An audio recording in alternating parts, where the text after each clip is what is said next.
Start transmission. 4, 3, 2, 1. Broadcasting to you live from the Static Clan compound, you are now listening to the Jaysin Static Experience, a podcast from an award-winning nobody, noted raconteur, Renaissance man, a man with a sailor's mouth, but he has never sailed, and who likes to talk about a cornucopia of topics. This podcast is brought to you by www.jaysinstatic.com, a place filled with all your pop culture, antiques, and collectible needs. And now your host, the one and only Jaysin Static. What's up, everybody? Jaysin Static back with another episode of the Jaysin Static Experience. And today, my friends, I have a super cool guy with you. And if I'm being honest, I don't really know a whole lot about the guy. He just ended up in one of my private chat rooms. He got invited in there. So other than, watching a handful of his videos and then talking to him in the private chat room, I honestly don't know a whole lot about the guy. So that's what we're going to do. We're going to dive into it, and we're going to talk about anything and everything that we can think of, like we normally do here on the show.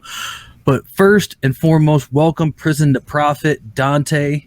What's up, my man? What's going on, man? What's going on, guys? It's your boy, Tay.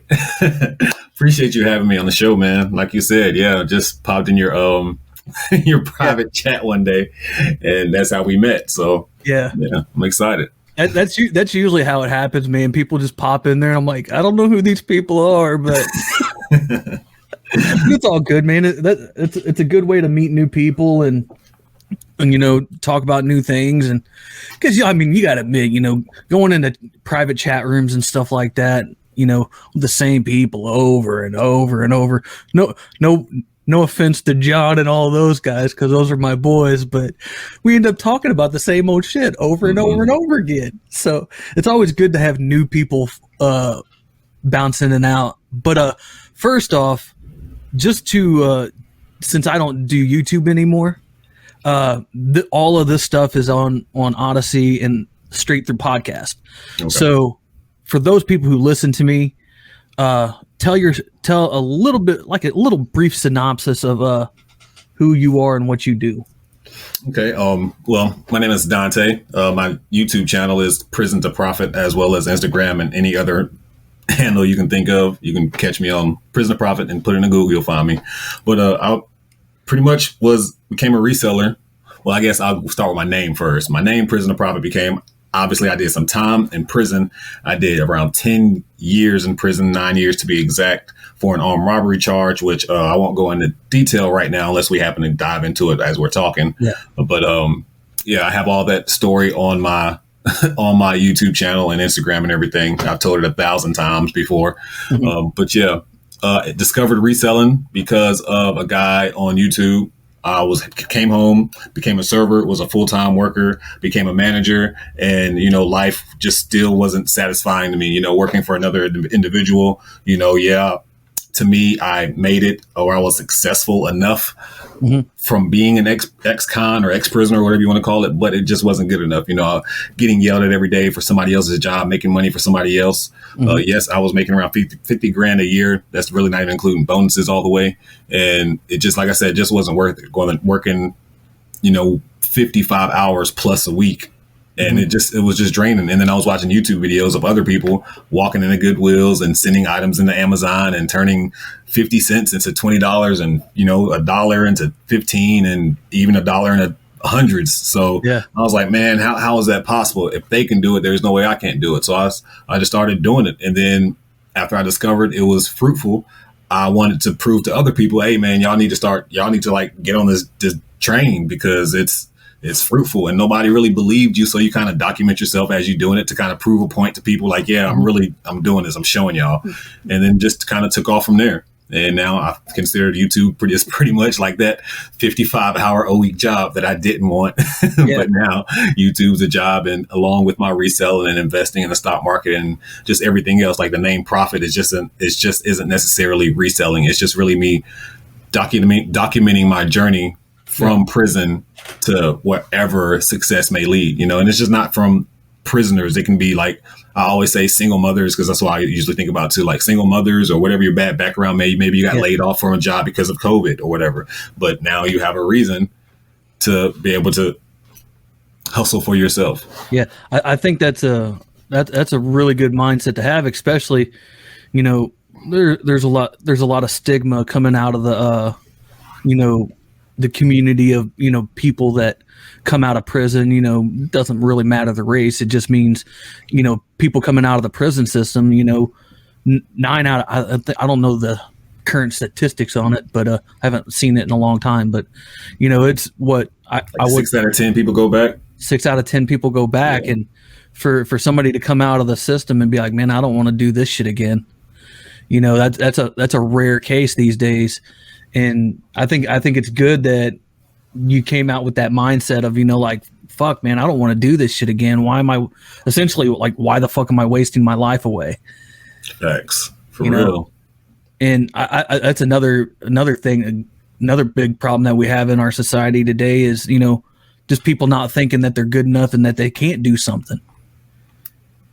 Like, oh, I can't do this. I'm just going to have to go.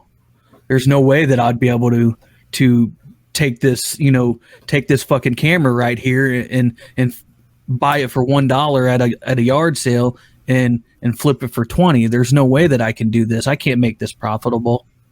A lot of people have that mindset today of, not simplicity, but, essentially just complacency going, staying with the machine and instead of creating your own machine. Yeah, I agree. Well, I really agree with that because, that's what we were taught. We were taught to go to school 9 to 5, take 2 weeks off a year and call it a vacation and think you're doing something or calling that success. Everybody's version of success is different. I think my mentality before going into prison, like even though I went to prison, like I wasn't like a bad dude or anything like that. Like the worst I got into was like fights and like petty shit like that. But right. My mindset wasn't a business mindset, and that's detrimental in itself because my focus was just on weed. I used to get high all the time. That's all I wanted to do was get high. So me getting money had no real meaning to me besides pay bills, get high. But now once I learned like what actual money is, it's really nothing. There's so many tools and ingredients that you can do to have money or trade and barter. That's why it really opened my mind frame. Going to work for somebody for what I thought was good 10 years ago at 10 something dollars an hour versus developing a skill or learning a skill that I can go charge somebody $30 an hour for that skill, versus working for somebody and getting paid. It's just a whole mind frame change when it came to like the business side of who I became. Yeah. What was that? Did you have that mindset as soon as you came out? No, it was before I came out, like probably 2 or 3 years in, probably like the first year was, woe is me. I'm locked up. I have freaking 9 years left. How can I do this? And then after you get used to it, like you're here, what can you do to better yourself to prepare for your future? Because prison, they don't care about you. They really, they're teaching the same skills that the school want to teach you. Hey, go work in this kitchen so you can go work for somebody else. Like that's the school. That's the skills that they're teaching you back there. There's no real financial education or education of why there's so many broken homes, or there's no like real true value education in the prison system. They expect you to just go work for them for free. And that's it. Like that's what they do. I remember like the lady, she always told me I would never be anything because my work habit wasn't as good as it needed to be in prison. And my thing was always, I'm working for free for y'all. Like, I'm not about to give you 100% when I'm doing this for free. Like, I understand I committed a crime, but why would I put my all into mopping this floor? You know what I'm saying? Right. Like that makes no sense to me. And you have people out there going gung ho for small menial tasks like that, when my mindset was, I'm going to save all my skills for when I go home and show you, like, when I came home, I was the best worker at whatever job I went to. And I can say that proudly. I was the best worker there. So yeah, there was never a work ethic thing. It was me. It was a positional thing. Like, I'm not about to give you my all, and I work in prison. So when I came home, and I got to go rewind. So while I was in prison, 2 or 3 years in, there's books and things back there that you can read. There's a lot of financial books that has a lot of dust on it that other people wouldn't read. They're too busy reading black novels about, Keisha and Greg and the drug game. That's what a lot of people are back there reading. So I just decided to read about the stock markets. I started to read about just financial freedom. I just started to read about just so many different books that opened my eyes, like business books, LLCs, sole proprietorships. Like, I dove into each and every single thing that I could. And then luckily I got around certain people who already knew about the stock market, who really took me in and broke down what the Dow Jones really meant, what the NASDAQ really meant. Like, oh, these are financial companies. These are technology companies. That's why they're in this group. And what I'm saying? That's like somebody who broke everything down for me. So that's just really what opened my mind to, like, I was like, wow, man, you can trade stocks and make X amount of dollars. So, right. Yeah. It's a hell of a lot more profitable than, drug dealing or robbing people. Facts. Yeah. Facts. and you don't take that chance of getting locked up. Yeah. Can't get in trouble scanning these Walmart items. Yeah. You know what I'm saying? Can't get in trouble doing that. Well, unless somebody's just like, hey, they're trying to steal something. Yeah. Or maybe like Vero claims or some shit like that. Stuff like that. But nothing is going to put me in chains or, nothing. When I get pulled over, oh man, you got a car full of honey buns. Oh man, I'm sending those to Amazon. I promise you, they're going to Amazon. I'm an Amazon seller. Have you ever had any big things, like, say, like you get pulled over and you have like a carload of stuff, and the cops be like, what the fuck you got that for? Luckily I haven't ever been in that situation. I mean, I've been pulled over, I ain't gonna say quite a few times, but since I've been home, I've been pulled over probably more than I probably ever have. Maybe like 2 or 3 times, but luckily I've been in situations where all the police officers were very, very kind. I was even in a situation, man, I was totally in the wrong. I was horribly riding dirty, and the cop, he could have searched me. He could have done so much, and he didn't. You know what I'm saying? So, not all cops are bad. I don't believe that anyway, because some of my family were cops. But I had a incident one time.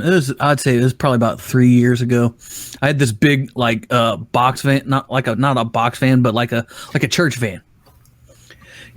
Like you'd ride into church with, and what was it? It was an 80. It was like an 88, or no, it was a 94.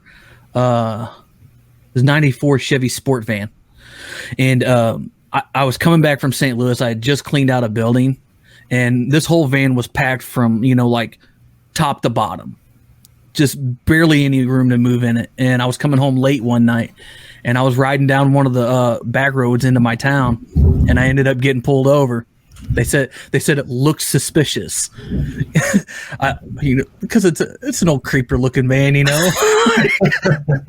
So they're like, you was looking suspicious. You were driving real slow and everything like that. I'm like, yeah, man, I got a whole carload of stuff in here and shit's falling around. I don't want to break anything. And so I ended up getting pulled over, and they asked me to get out of the car. They asked me to get out the van and everything like that. So I was like, yeah, man, go ahead and search it. You're not going to find anything. I know I'm clean, whatever.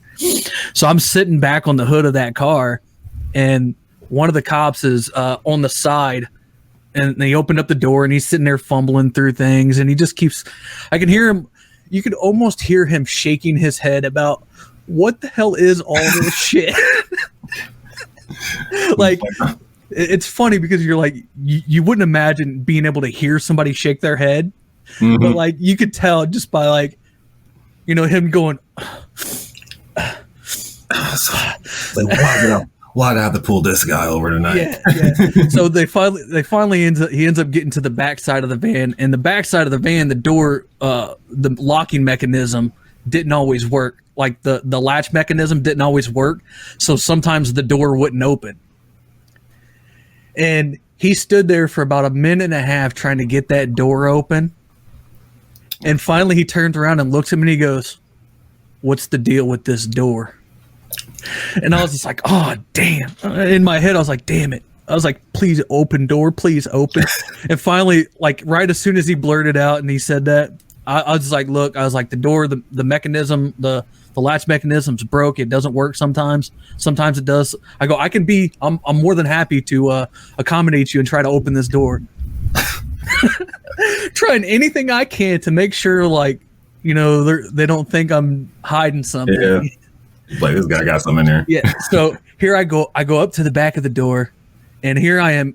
The cop that was standing there watching me, he was on one side of me, and the other guy was on the other side of me, literally standing there, like, you know, with their chest on my shoulders, and I'm sitting there like, come on, door. In my head, God damn it, door just open. And finally I turned around in defeat, and I was like, look, guys, I was like, this door ain't opening. I'm sorry.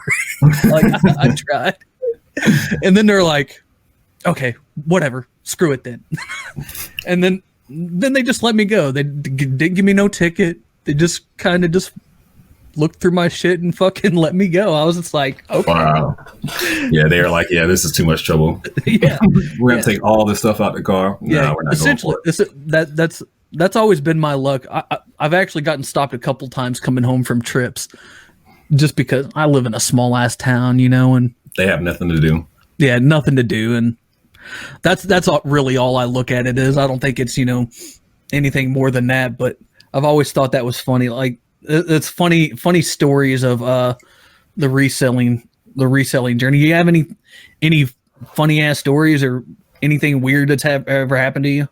Not really with like the reselling industry. Nothing too crazy. Luckily, everything's been pretty tame in that aspect. You know, you have little thrifts with like dealing, going in the bin, and people trying to take items from you, and just like people are rude. But besides that, no, nothing really crazy. Probably my serving story, I do have a crazy story where I actually threw this guy's teeth away in the trash can. Yeah, he had some false teeth. He had put them on a white napkin on a table. And as a server, like, I'm a stickler about my job. So if you eat and I'll serve you, you always had your refills. If you put a napkin down or something that was a dirty napkin, like, I'm taking that napkin, like I was one of those guys. So he got up from his table. I walked by the table, cleaned up all the, you know what I'm saying? Just did my job, picked up the napkins. And then I came back a few minutes later. He was like, hey man, did you threw my teeth away. And I just started laughing because I thought he was joking. Like, this dude's joking. He was like, yeah, oh, you think it's funny? You threw my teeth away. He was like, my teeth were in this napkin. And I was like, who puts their teeth balled up in a napkin in a restaurant when a server comes by? This is a buffet. So you come by all the time to clear your table. Who does that? Yeah, it was a whole thing. He wanted to fight me and all kinds of stuff. But yeah. Did he get his teeth back? Yeah, luckily somebody found his teeth in the trash can after a long time searching. But yeah, I didn't search. I wasn't going to look for his teeth. I'm not even going to lie, because his whole attitude and everything. Yeah, I wasn't going to do it. Like, I didn't intentionally throw his teeth away, but again, who does that? Like, who puts their teeth in a napkin balled up with the rest of them? I don't know. Yeah, no, I've had. I work in the restaurant industry. Like, I still, like, I'm not full-time reseller or anything like that. I only do it part-time, but I'm in the restaurant business. Oh yeah, you know, so I know all about, you know, the wild stories that people could tell about the restaurant business. You know what? I think I would like to get somebody on this show that was a server and just have like horror stories of the restaurant business. Oh man, do an episode of for real. I would love to be a part of that show, because I was a server, then I transitioned to being a manager, and I was a cook. Like, I started out as a cook, so you know, all the cussing and stuff that we dealt with as a cook, and then going to the transition to the server, and they're all uppity and shit, and then just like the customers and like the nasty, this is just all of it, man. Like, it's crazy. Yeah, it's crazy. I always tell people they don't really. People think the restaurant industry is like, you know, oh, there's nothing to this industry, you know, blah blah blah. It's basic, you know, it's basic stuff. But I'm like, man, the restaurant industry is a very difficult industry, and it's not on the like on the business side vile, but like on the customer side, the people could be nasty, man. Like, so rude. Like, I've never went into a restaurant and been like, try to cuss people out or irritated or mad. I just go in there. If something's wrong, I'm like, hey, this is wrong. I don't. I guess it's because I've always known I've been in the industry since I was a little kid. Since I was young. I first started in the. I first started in the, in the industry when I was a teenager. So I understand the industry a little bit more than most people do. So like I go into a restaurant, like I'm chill. Like, okay, I go to sit down restaurant. I don't expect my food to be there in 3 seconds, like what happened in McDonald's. Yeah, let me come to lunch rush during rush hour and tell you I need my food in 10 minutes. Yeah, I've got someplace to be. Well, maybe you should have. Maybe you should have chose. Yeah, you should have chose a whole nother restaurant. They have to actually prepare your food, right? And maybe you should have went to Taco Bell. Yeah, don't even get me started. Please don't get me started on the restaurant. We'll save that for a different episode. Yeah, we'll just talk the restaurant horror stories. Yeah, that's 3 hours by itself. I promise you. We'll have to make some time for that one. We'll see if I can get Pat D's, because Pat D's was in the restaurant business. You know Pat D's? Mm-hmm. Yeah, he was in the restaurant industry. I'm sure he could. He actually ran a restaurant once. Oh, yeah. Like he was the owner of it, so I'm sure he has some horror stories. But hey man, what essentially got you into the whole reselling game? What kind of gravitated you towards that? Just the profits, man. The fact that I can go sourcing once a week if I wanted to and make enough money to last me all week. Or I mean, obviously not every day, but I mean that's how it started. I took Mondays aside of my full-time job, and that's the day that I was off work, and I would go sourcing, ship my items and all that stuff. Or not ship, because I was doing strictly Amazon. So yeah, ship my items and send it in. Then next thing you know, every 2 weeks I'd get a check. And slowly but surely my check was starting to become as much as my check as a manager. So that to me it was just common sense.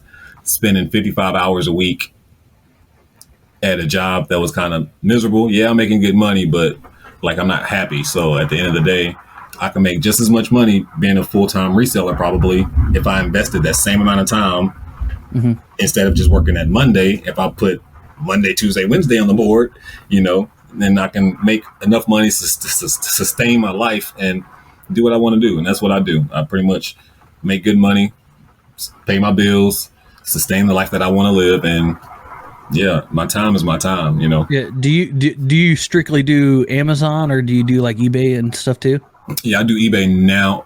Amazon, I've been on Amazon for like 3.5 years, 3 years now, and eBay too, and like Mercari and everything else probably like in the last years as well. Yeah. So I do it all, man. Like last year, I'll go to flea markets. Like when the summertime hitting or springtime, I'll be sitting at flea markets on Sundays.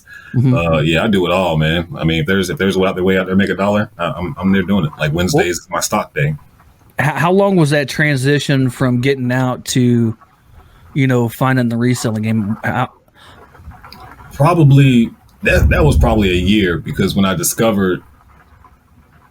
Yeah, that was probably a year, because by the time I discovered LeVar, because that's who I watched, LeVar Aviance, it was like that following December. I came home in 16, and I started probably watching his videos in like the Christmas of 16 to 17. So yeah, probably like 17. The end of 17 is when I really started trying it. And I got my business license and everything a year later and went hard in it. But I was dabbling a little bit. So I've been dabbling a little bit since like 2017, I think. Which one did you hit first? eBay, Amazon, or did you just go straight to Amazon? I was strictly on Amazon for my full first year and a half. The only reason I got on eBay was because one day I was scanning items and another guy was scanning items as well. And I was restricted in certain items that he was scanning and he was getting. And I just started making a conversation with him. He was like, yeah, I'm an eBay seller. So I was like, oh, really? I was like, how do you make pretty good money on eBay? And he's like, he had just started out or whatever. And we kind of developed a relationship and we started talking. So I just started picking up on eBay and I just started selling stuff on eBay.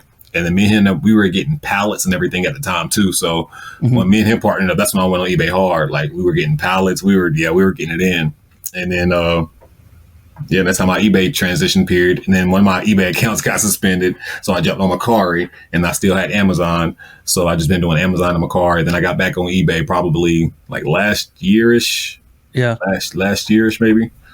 So what is what's been like, I guess you could say, you know, that you're one big driving force that, you know, that really drives you to you know, want to do this type of thing and besides something else, you know, instead of going like full in on stock or, you know, full in on, you know, just opening up like some random ass business.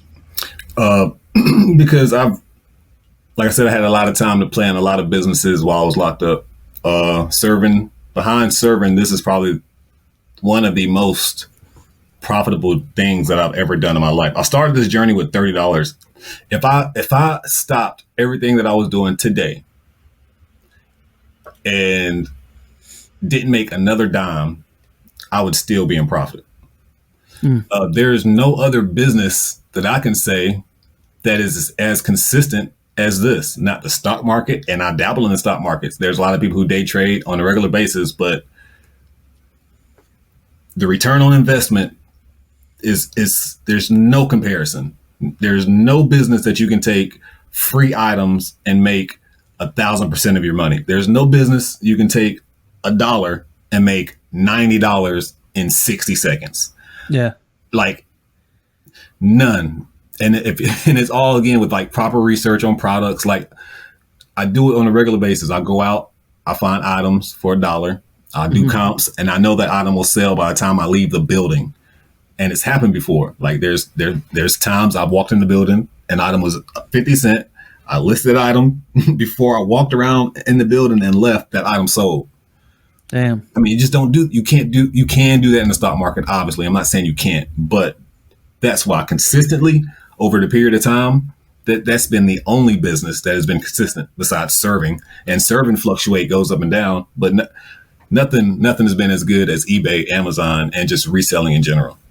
Even if I didn't have eBay or Amazon, I can go sit at the flea market, go buy items order me a pallet, take them items to the flea market and just sell and make my money back, or times whatever ROI I'm looking for. Man, I've never thought about buying pallets and going to sit at the flea market. I never actually thought about that one. We don't have very many flea markets around here anymore. We had two big ones.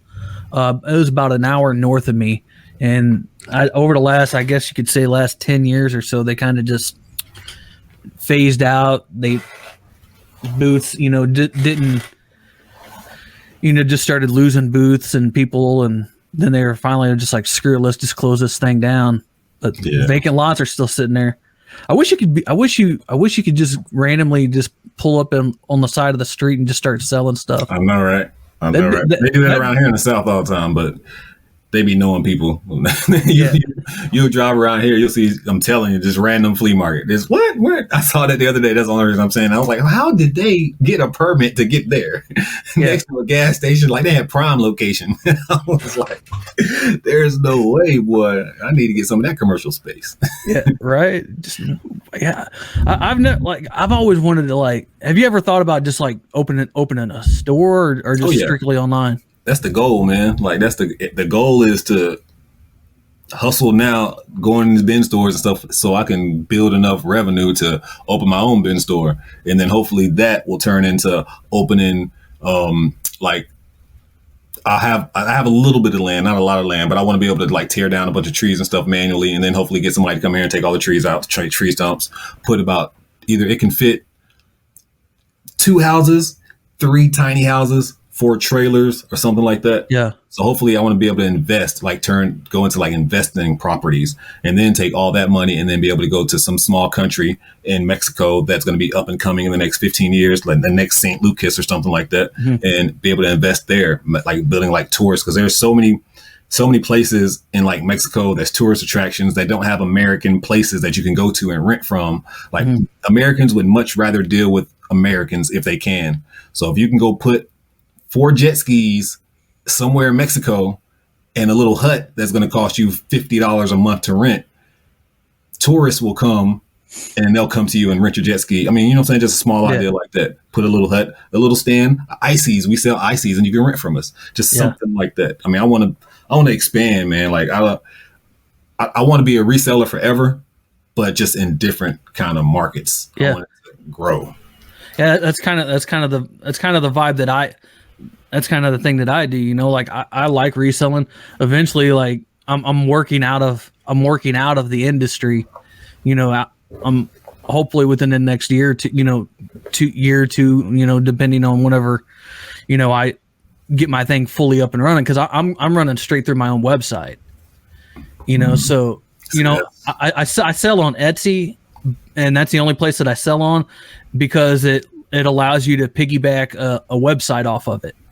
Mm-hmm. So eventually what I'm hoping to do is be able to sell everything straight from my website. So I don't have to worry about the seller's fees. I don't have to worry about, you know, getting screwed around by any of these corporations or, you know, companies. You know, say somebody fucks around, and, you know, you hear about all the, you know, horrid eBay things, you know, customer screws and this, and you get out of that, and then eBay sides with the customer, or somebody sides with the customer, and then you're out $400 and stuff like that. And it's just like, well, I'm just going to go straight to my website, because then I make the rules. Nobody can tell me. a customer tries to scam me on my website. Guess what? I'm the one that runs the website. So yeah. For real. They'll get a lawsuit then. And that's how it should be, because I got scammed on eBay. I mean, somebody ordered an item.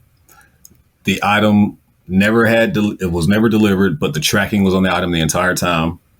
The buyer told me about it. I was like, look, I can't do anything after the item shipped. We maintained contact the entire time. One day out of the blue, they contacted eBay. eBay refunded their money. Mm-hmm. Tracking was still provided, you know what I'm saying? And it was still in transit. The very next day, of course, the item was delivered. Yeah. Called eBay. eBay told me I needed to get in contact with the customer to get my money back and invoice the customer. They had nothing to do with it. It wasn't their problem. Yeah. And that's just small stuff like that. Is how can you refund them the money, but yet you can't give me my money back? Right. So, yeah. Yeah. And it was issues like that I was having with, not so much issues like that. It was just on eBay. I sold on eBay for a while, and then I got to the point of where I was just like, man, I am tired of the people on here, like, just like messaging you and being like, no, you don't sell this for this much, you sell it for this much, and then, you know, and then you're gonna give me free shipping on top of that, and it's just like, what? Yeah, what? Like, no, like, fuck you, motherfucker. Yeah, these are my favorite ones. They're like, what color is the product? What you mean? It's in the description, it's in the picture, it tells you when does it expire. I make sure I take pictures of the expiration dates. It's in the like, people will buy stuff without like reading the descriptions and stuff, and they're like, oh, can you cancel the order? I'm so sorry, I didn't read it. I'm like, who does that? Who buys an item in I don't know. I read everything. It's so people are so aggravating on I read everything. Like I'm one of those. Yeah, I'm one of those people that I source from eBay too. You know, because I sell a lot of small and, you know, antiques and collectible stuff. So if I can go on eBay and find people doing like junk drawer lots and stuff like that, and say if I can get a junk drawer lot for like $10, depending on what that item is, like, or, you know, what that collection of item is, I can you know, flip it and make it double. Like I remember I bought a collection of like little pins, you know, military pins, political pins and stuff like that. And it was a sack of like 75 pins. And I was like, you know, let's just try it. You know, who cares? And I paid I think I ended up paying like $25 for it. And out of the 75 pins, you know, the lowest one was maybe like $5. Okay. The highest one that I found in there was $150. Damn. That one hasn't sold yet, but I do have, there's a bunch of people watching it. But over the course of the last, you know, several months that I've had that, and as many that I've put up, I've sold my money back already. Most people don't think about stuff like that because it takes a lot of time to, you know, find the pin, find exactly what it is. You know, I'm one of those long term, you know, long tail people.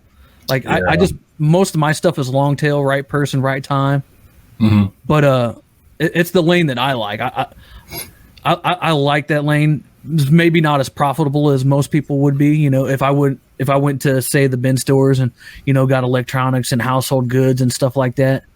But it's the lane that I'm in that I really enjoy, because just looking up the history, trying to find out the history of it, the items, and like hell, I got old books and shit back there, trying to find those things and reading stuff, and there's the whole history of finding out about the item. Like I had a lady today, she hit me up, and I was selling prayer cards. You know what prayer cards are? Mm-hmm. And they were. I bought it. I got a lot of prayer cards from a building in St. Louis, and the guy, he's like, "Nah, just throw them away. Ain't nobody gonna buy that shit." And I've probably, I was like, "Well, if you're gonna throw it away, I'm just gonna take it." And he's like, "Okay, take it, cool." Like I said, ain't nobody gonna buy that. Is what he told me. And I was like, "Okay, cool." So here I am over the last I'd say year, I listed every single one of them that I had. And I had a stack probably about this tall, which is probably about 100 cards. Mm-hmm. I have about 20 of them left. And I've made probably $400 or $500. Free 99. Can't beat that. Yeah, you can't beat. Yeah, you ever have anything like that where you just find something and it's just like, you're like, man, this will never sell. Oh, yeah. I do it all the time. Like I had even something crazy like some bat call. I had some bat call before. Yeah. Some liquid bat call. I got it in one of my fill a bag day lots. It's pretty much the same scenario where it's a lot, fill a bag for like $20, and I'll have like 200 items in this bag sometimes. Mm-hmm. So this bat call was in there. I was like, because sometimes I'll go through, I'm like, I'm not listing this item, I'll list it. But the bat call, I was like, I'm not gonna list it. No, I said, it's never going to sell, but I'm going to list it anyway, just because it's back call. I can't see me donating or throwing it away. I don't know. It's just unique. Maybe somebody will want it one day. Yeah. Next thing you know, the back call sold. I remember when it sold, I was like, what? Even though it was only sold for like $18, it was just a fact that it was an item that I thought would never sell. And even the same thing happened with like this Halo game. It was in the bins for like $5. I bought it on a $5 day. Everybody was like, you're crazy. Why are you buying the game? Why are you buying the game? I was like, I don't know. There's no comps on it anywhere. Like, there's no sales. I don't know. It's just something telling me to buy this game. It's just one of those feelings. Yep. Send it to Amazon.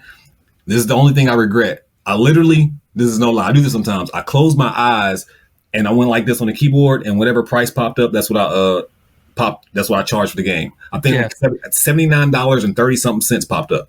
That's why I sent the game into Amazon. As soon as it got to Amazon, probably like a day later, it sold. Wow. Yeah, like those prayer cards. I have a lady. She comes through my store every couple of weeks, and maybe at least, I'd say probably about once a month, and buys like 2 or 3 cards at a time. And she fucking can't get enough of them, man. She hits me up and she's like, "Do you got any more?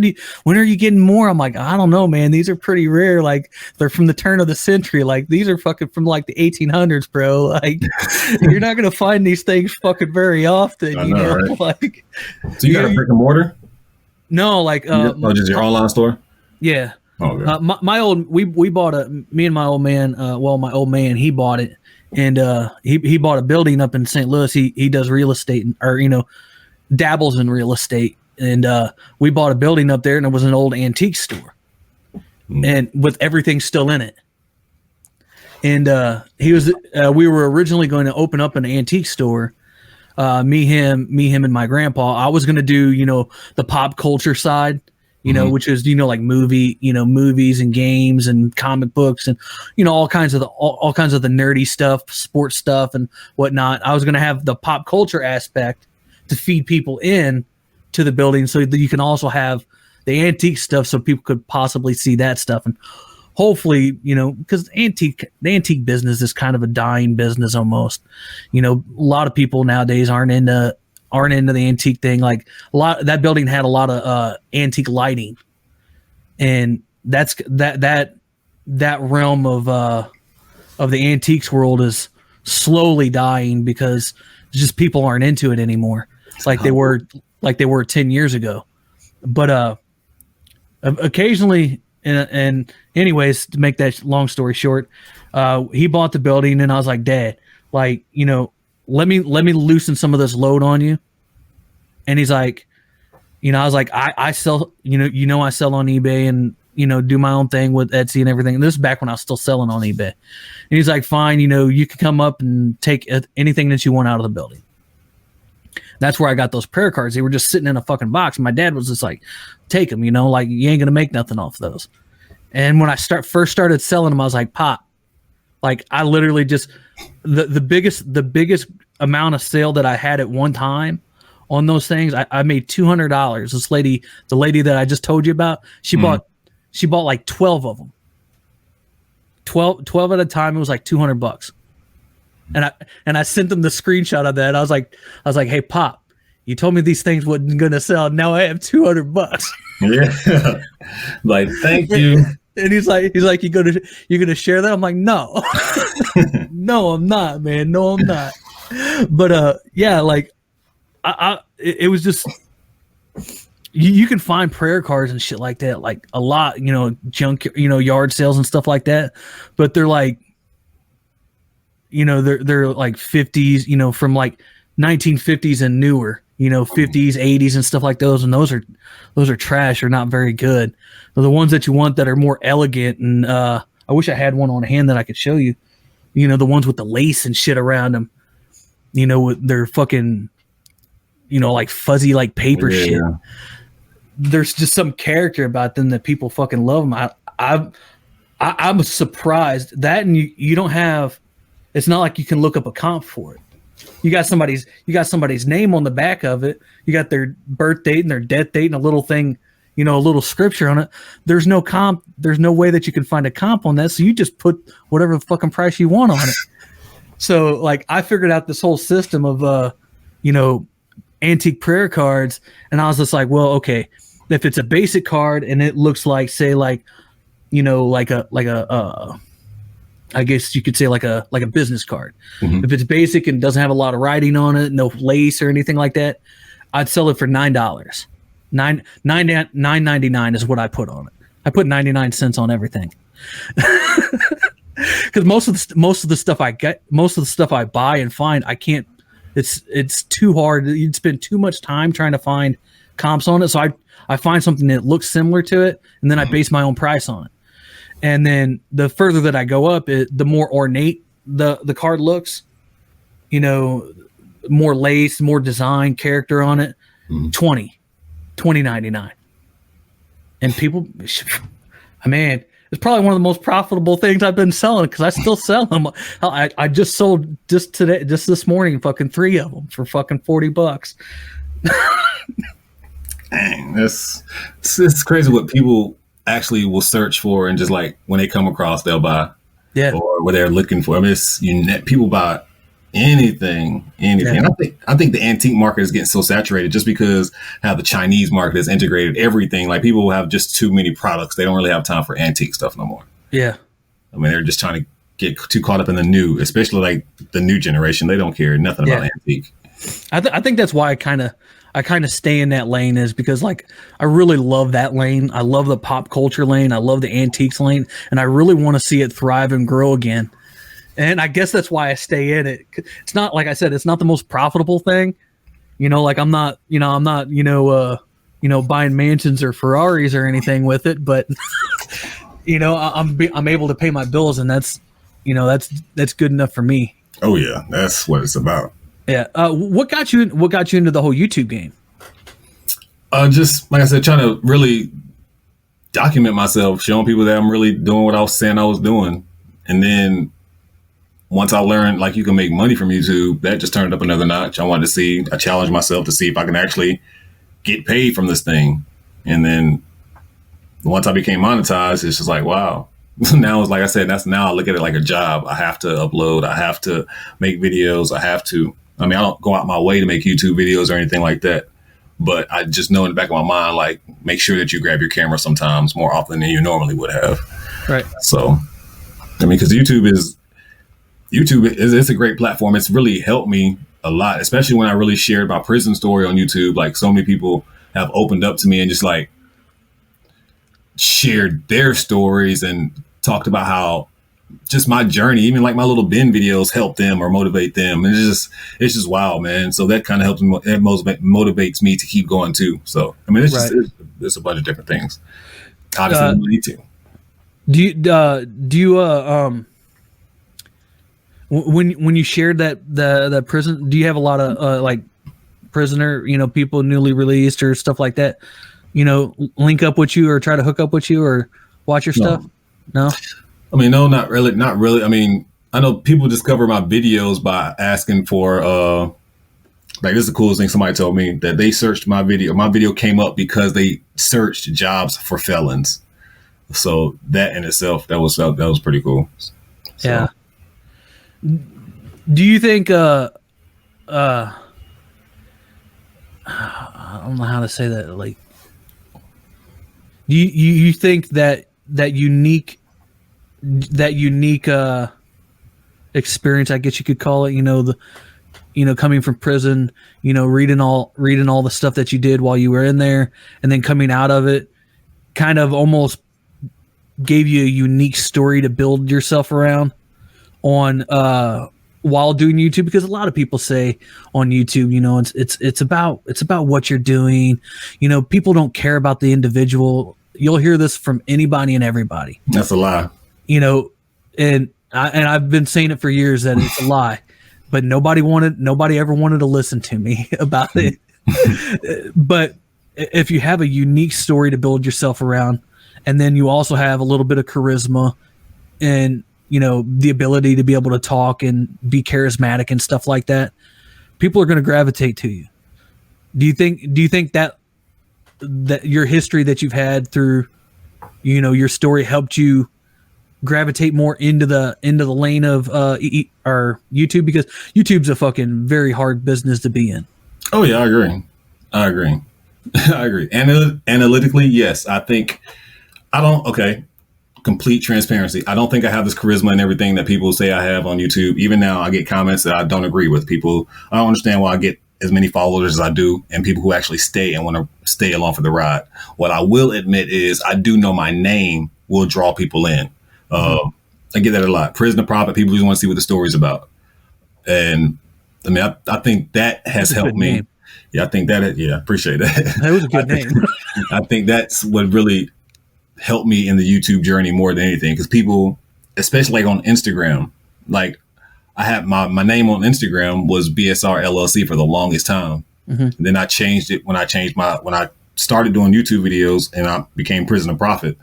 I changed my name on Instagram and I just started a whole new Instagram, and my following on that Instagram is crazy versus my other Instagram, which I started everything on.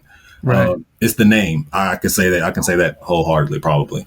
And then I do have a little catch your intro that people talk about too. But yeah, it's definitely the name that gets people to actually, I want to see what this guy's about first. Yeah. So, well, see, that's what I tell people is like, you gotta have something that hooks them, whether it be the name, whether it be like a good intro, and then that whole thing, like you just said, that name, I want to see what this guy's about. So they watch a couple of videos and they see that you're a chill dude, talking about some cool stuff, and informational stuff that might be able to help them. And they're like, cool, I like this. I'm going to follow this guy. I'm going to see what he's about.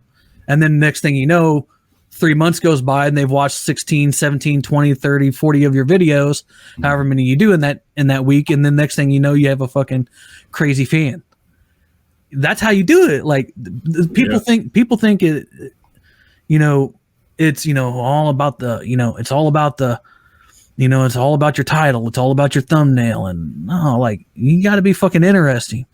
Yeah, you got to be an interesting person. I think all of like, it's hard to make a cake without eggs, or it's hard to make a cake without the oil or the flour. Like you need so many ingredients, and all of that makes up. Like for me, I think your title does matter. I think people would say on YouTube that tags don't matter at all.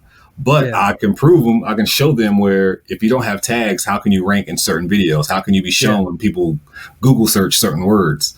Thumbnails, like all that matters. But the number one thing, like you said, I agree with you, that matters is people have to actually want to watch you. People, no matter what kind of, I know people who can spit some good information, but they are so boring. Like even myself personally, when I Google certain words or when I'm looking up for information or something like that, I usually search YouTube. And then when I find 7 people who are talking about that same topic, I choose the one that's, you know what I'm saying, whose personality I can understand. I don't want to, hi, I'm going to teach you this today. And like, I don't, that's not, for me, those monotone voices don't get me. Hey guys, we're back at it again today.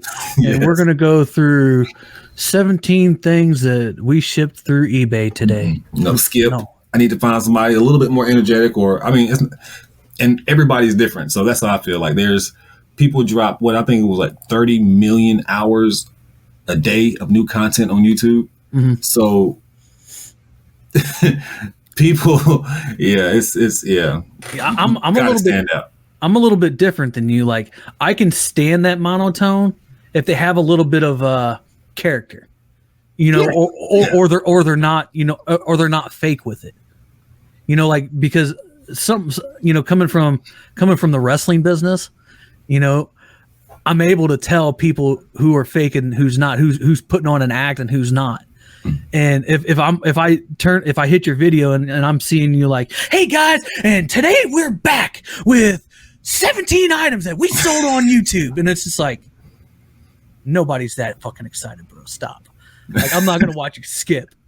But if I come to this guy and he's like, hey guys, you know, I'm coming in today with 17 things that you know that we sold on YouTube, and we're gonna get right into it. But that sounded better than the monotone guy. I mean, don't get me wrong. Like, there's a good. I don't want to call any names, but there's a guy who I think he's very monotone. I'll say his name. I don't care. I think I won't say his name. Yeah, I will. Flippin' Junk. There's a guy named Flippin' Junk, and to me, his voice, he's just very monotone. But I can watch him. He's somebody who I actually watch. But I meant like boring people. You know what I meant? You know I know what you mean. You know what I mean. Yeah, I know what you mean. Like, I hate being that person, but like.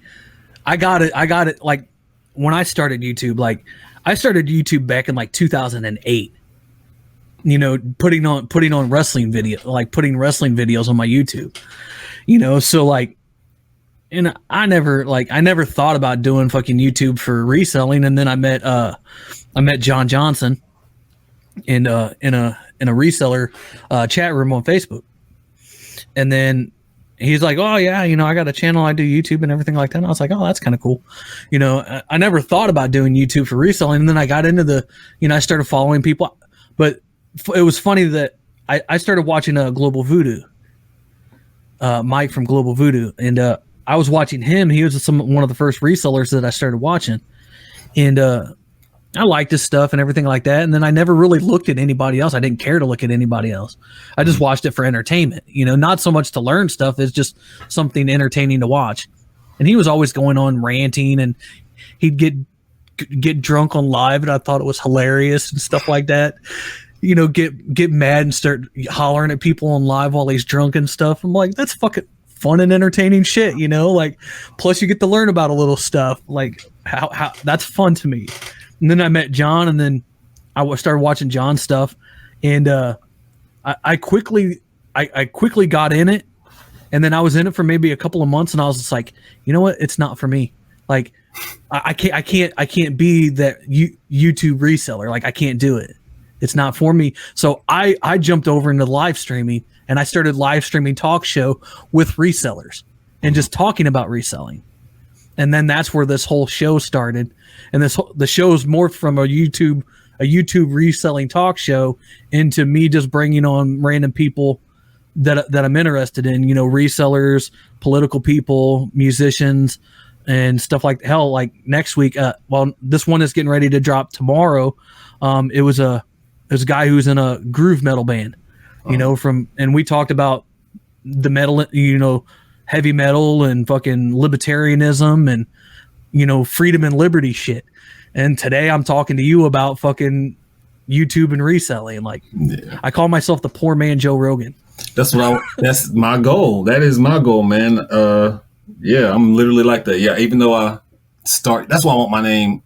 I don't want to be stuck with, that's why my name's not Flippin' Dontae or for reselling Dontae or reselling for profit or nothing like that, because I don't want to be caught in this reselling niche for the rest of my life on YouTube, because I'm not going to be, it's just something that I'm doing at the moment. Like I resell, I document my journey on YouTube. So if I happen to, when I start tearing down these trees, if that's something I want to put on YouTube, that's something I will.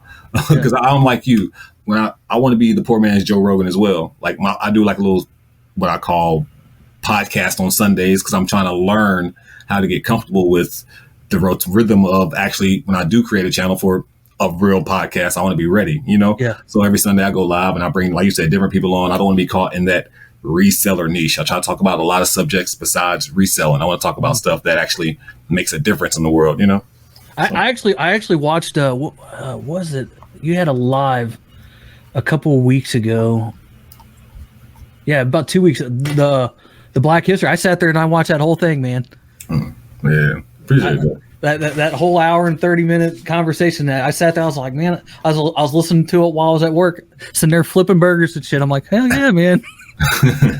But I like conversations and stories like that, and learning about new things. And that's where I found my, essentially, I guess you could say, my bread and butter is being able, like, I have the ability to be just talk.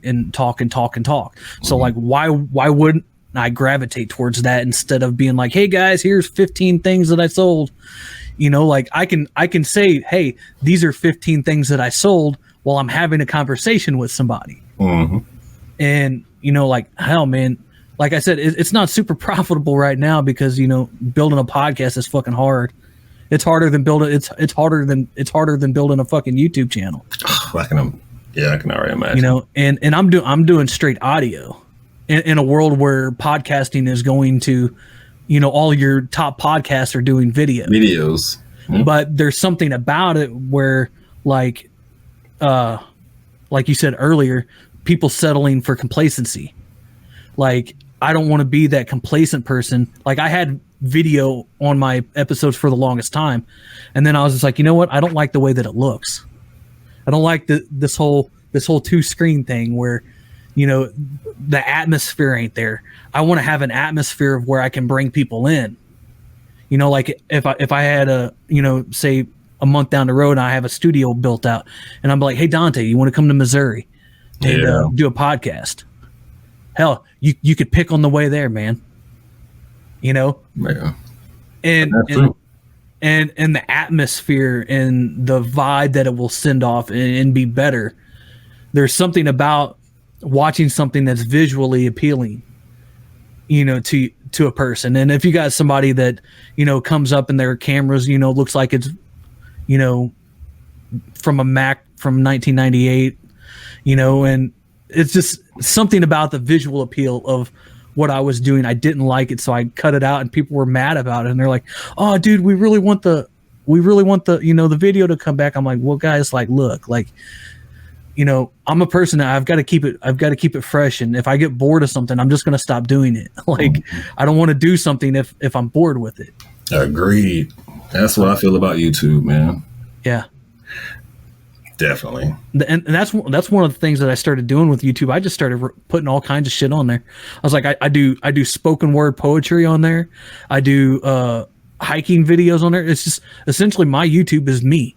Just like, like I do, like I'm going to have whenever I get into the spot, I'm getting ready to try to buy a house. So whenever I get into this house, I'm going to start doing fucking car builds. Because I have a 77 Datsun sitting over in my uncle's garage, just wasting away. I'm gonna do some fucking car builds. Like you're gonna fucking see me going to fucking, hiking, and when I buy this house, you're gonna see me build out my fucking studio. Like I'm like you, where you're documenting yourself on your journey from prison to profits. Mm-hmm. The Jaysin Static experience has always been me on my journey of doing me. Yep, things that I do. Yeah.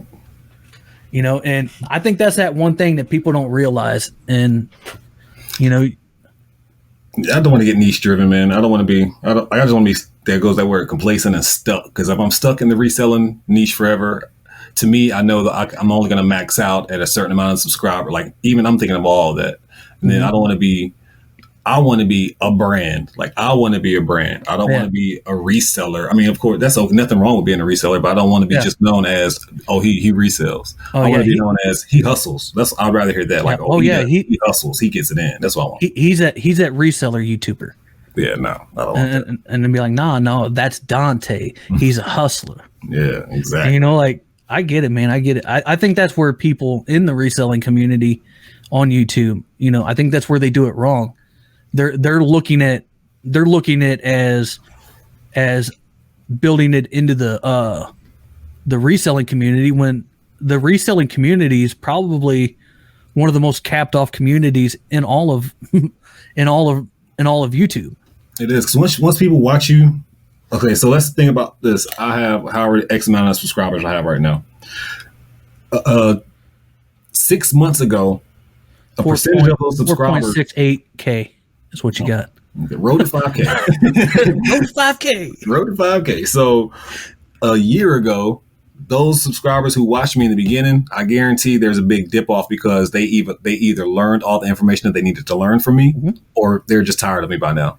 So they don't even watch me anymore because of the niche that I'm in. I'm not providing anything new for them. Every once in a while I may drop a new video, but not consistently enough for them to say, okay, let me stay on because he's going to teach me something new. So that's why recently, like, all my videos have been all kind of like just randomness and different, because again, y'all, YouTube, even you, I don't want you to get me caught up in this, he's a reseller YouTuber. Yeah. No, I'm a YouTuber who just happens to resell at the moment. Yeah. I actually I got into it with a bunch of people, and in the YouTuber, reseller YouTuber realm, I used to get into it with people, and I'm like, man, I'm not I'm a reseller, but I'm not. Like, I just make fun of the reselling community because it's the easiest one to make fun of. And I do it because it's funny and it's entertaining and it made people laugh. And that's why people was gravitating towards my live shows when nobody else, like, there was maybe like a handful of people doing live shows at the time. Literally maybe a handful. There's one every 3 hours now. Yeah. And it was just, and I was just going on there. I'd make fun of people. I would make fun of anything and everything. Politics, people in politics, myself, people on the show, people in the comment section, other resellers. And some of them got really upset about it. But hey, like, I'm an entertainer, like, I come from the fucking wrestling background, so I want to be able to entertain people and making fun of people. And like, you could tell, like, I don't know why people get so upset and soft about things. I'm like, bro, like, you could obviously tell that I'm making a joke. Like, I'm not doing anything out of malice. Like, I don't hate you. I don't hate anybody. I might not talk to you, but I don't hate you. I want to see you. I want to see you succeed. I want everybody to succeed. I want everybody to have that freedom and liberty to go out and do whatever the hell they want to do. But just know that I might make fun of you. That's part of the game. That's what I said. I even said it in the beginning, like, checking my comments. I just get mad about certain comments, but I put myself out there. I can't get mad for anybody wanting to talk junk, anybody wanting to give me their opinion, anybody. Like, I can just look at it, laugh at it, or tell them to F you and just keep it moving. I don't even get mad anymore. Nah, I had this one spat where this troll community. There's a troll community. There's a certain guy. He has like his own little troll community, and he'd just go in and just make fun of people in comment sections. He would go into people's lives and like take over the whole entire comment section with him and his little crew of trolls. And I remember they hit my channel one night, and by the end of the episode, they didn't troll me anymore, and they were friends. They've become friends of mine. And they don't troll me. They didn't troll me anymore. I'll go into his lives and, in his comment section and be like, hey, dudes, what's going on? How you been? Da, da, da. And he'll be like, oh, yeah, that's Jaysin Static, man. That dude's badass. And it's just like, Who else takes their troll and becomes friends with them? Nobody does that. Everybody usually just blocks them. I'm like, nah, man, come here, be my friend. That's so funny. I swear we're just like, I did the same thing on my lives recently, man. I had a troll come in talking junk the entire time. I was like, man, you just need a friend, man. That's all that is. Yeah. You want to be my friend. I even told the guy, I go, hey man, why don't you come on one of the lives with me and hang out? Like you can come on, and I actually had it was a couple weeks. I'd say right around November. He was supposed to be on the podcast. I was going to have him on the podcast and bullshit with him on the podcast, and some shit come up, and we weren't able to do it. But I'm going to have my fucking troll on the podcast, and we're going to fucking talk some shit. That would be good. And there is no way I can come on here and not say something about how big of a wrestling fan that I am. Oh, yeah. Yeah, that's crazy. That's another reason. It was like, you used to be in the wrestling industry. I was like, hell yeah. You got any questions, man? Oh no, just wanted to mention I was that I was a big wrestling fan too. You've been watching any of what do you think of the did you watch the whole AEW thing match last night? No, not the Thunder Rosa match. The exploding barbed wire match. Did you watch that one? That was the worst. I mean, the match was okay to me. I mean, I didn't give the match as many stars as everybody else did. The match was okay, but the ending, man, like I think I had something in my hand. And I threw it at the TV. I don't get mad. I don't get mad about wrestling very often, but I was legit like angry. I was like, "What the fuck?" Yeah, I said, "How dare you say that's an explosion?" Like sparklers. You have 5 sparklers and a pop smoke thing. Rest in peace, Pop Smoke. How? That's crazy. But I had and Eddie Kingston. I mean, they need to learn how to improvise. Like I felt bad for him. Once they saw how it went down, like they should have improvised. There was something that they should have did to. Oh no! Don't play dead. I didn't like the whole match. I thought the whole match was weak. Like even the whole match, like everything. There was a couple of decent spots in it, but overall the whole match was like lacking compared to like if you go back and you look at the history of exploding barbed wire matches with Onita and Terry Funk and Hayabusa and Onita, where they had one. I don't remember where it was at. It was somewhere over in Japan. It was out in this big ass parking lot, and it was literally one of the biggest fucking explosions you'll ever see. And it was super cool, but the basic match, the match behind it, the story that the match told, it wasn't just 2 guys sitting there beating each other. They actually told a story while, like if you've never seen that, I don't know if you've ever seen that match with Onita and Hayabusa. Go look that shit up and watch that, and then hit me back up in the DM and tell me if that match was not an amazingly beautiful match to watch. You know, let alone the explosion that happened at the end of it. But like that was the standard that I was holding it to, is because that's the way they hyped it. And then I seen it and I was just like, wow, like I would rather watch midget wrestling. I mean, it wasn't. Like I said, I don't know. I just think I was legit like angry. Like I don't. The ladies match last night was better than that match. Yeah. Oh yeah. I would say that, but that's yeah. Poor everybody in that match. Yeah, I felt bad for everybody, but I felt bad for Eddie Kingston. I was just like, man, I feel bad for you. Like I probably would have. I posted on my Facebook. I was just like, if that was me in that match, I would retire. I could never go out in front of the public again. I would go into seclusion. I would have improvised. I would have improvised. I would have literally got up and like, what was that? They tried to set us out. That would have something. Did you see how they tried to pass it off? I know Tony Khan says because Kenny Omega and them, they built it or some crap like that. I was like, come on, stop it. It's like, yeah, I agree. Stop it. I was like just admit to your mistake. Admit it that it was horrible. Worst experience. That literally was the worst experience that I had. They probably would have got a bigger response if Gilbert came out with his sparklers. Yes, for real. His sparklers had more of an impact than that match. It was so hell, you could have done fucking Kane Pyro on the fucking post or some shit like that. Yeah, for real.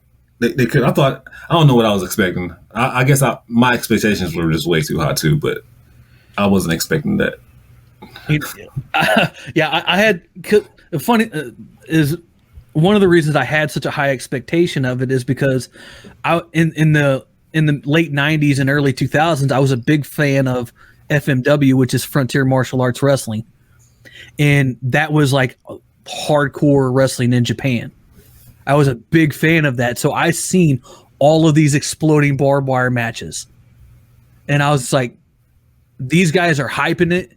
Hell, they even got Onita, who was the king of this match, who started the match, to hype it. I was like, this thing is going to be legit. You don't get Onita from fucking Japan promoting your match and it not be a dud, and it be a dud. And then it was and I was just like, AEW, they're hitting the old man pike real good. They're doing everything they said they was not going to do. But yeah, it is what it is. It is. I mean, hell, they'll get their footing.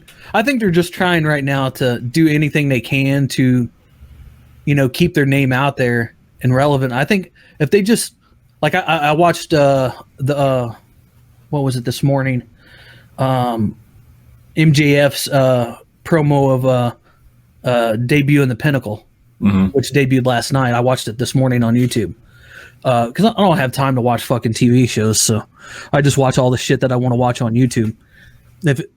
I've told other people, like, I just watch people that that interest me. Like, I watch stuff with Matt Riddle because I like Matt Riddle. Anything that has to do with Bray Wyatt and the Fiend, I'll watch that.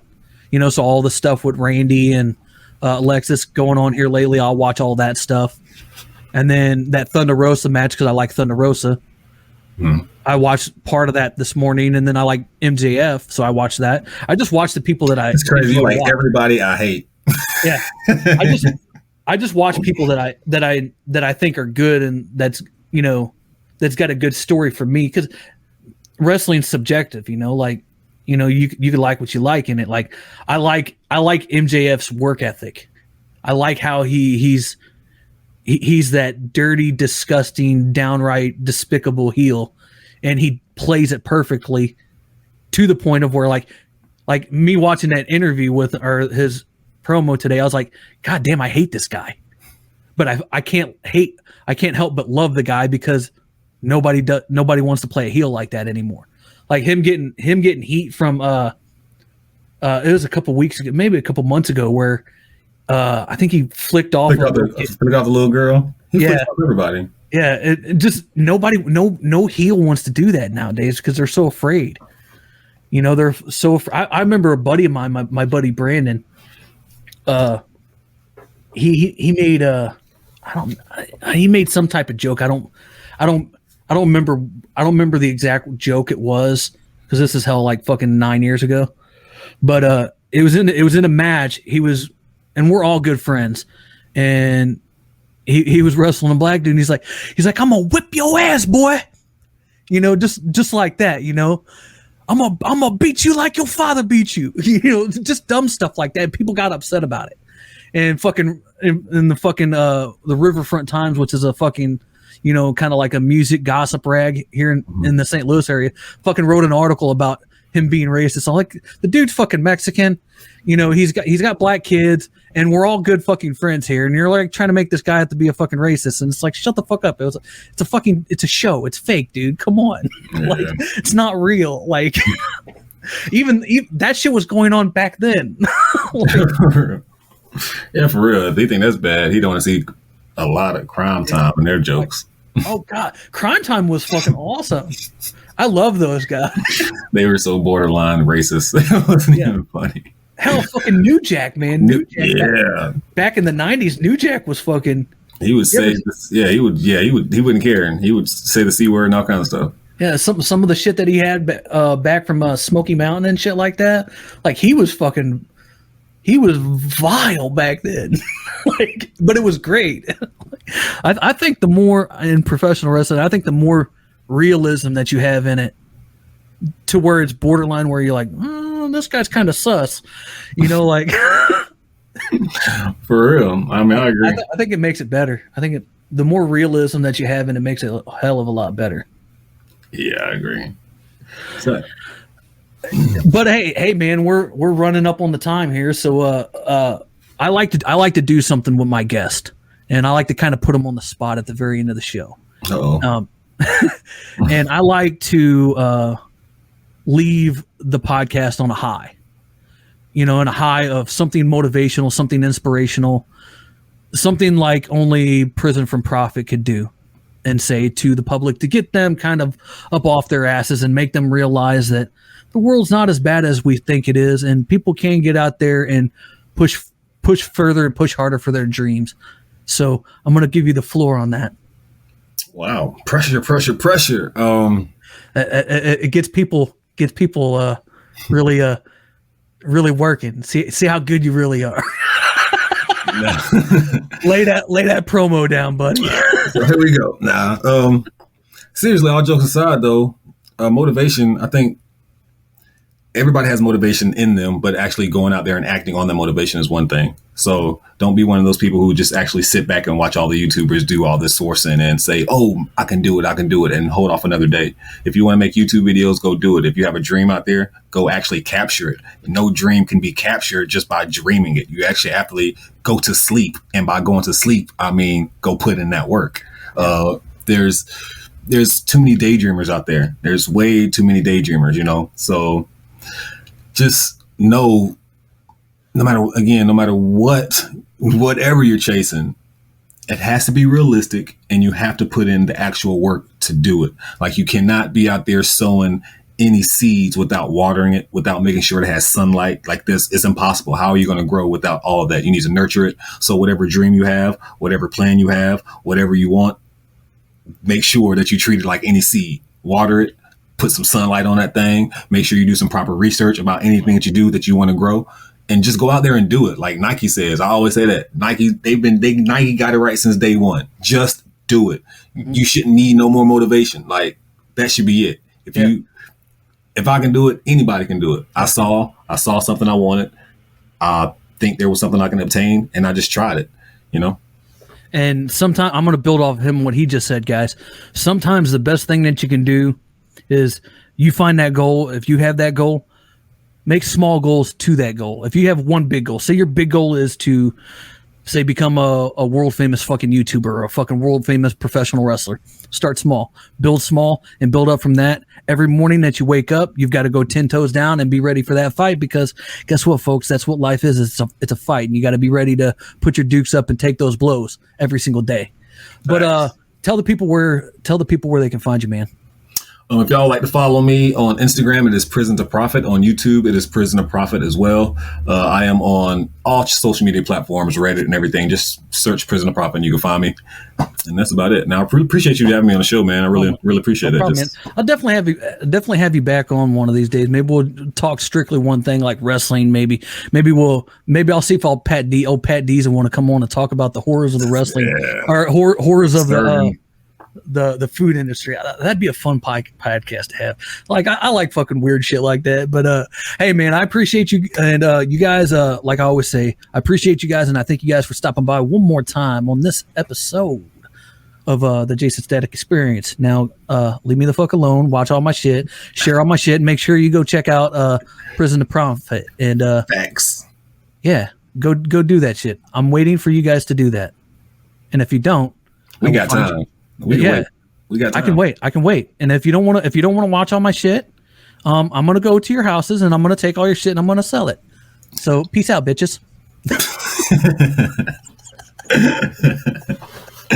I need some of them profits.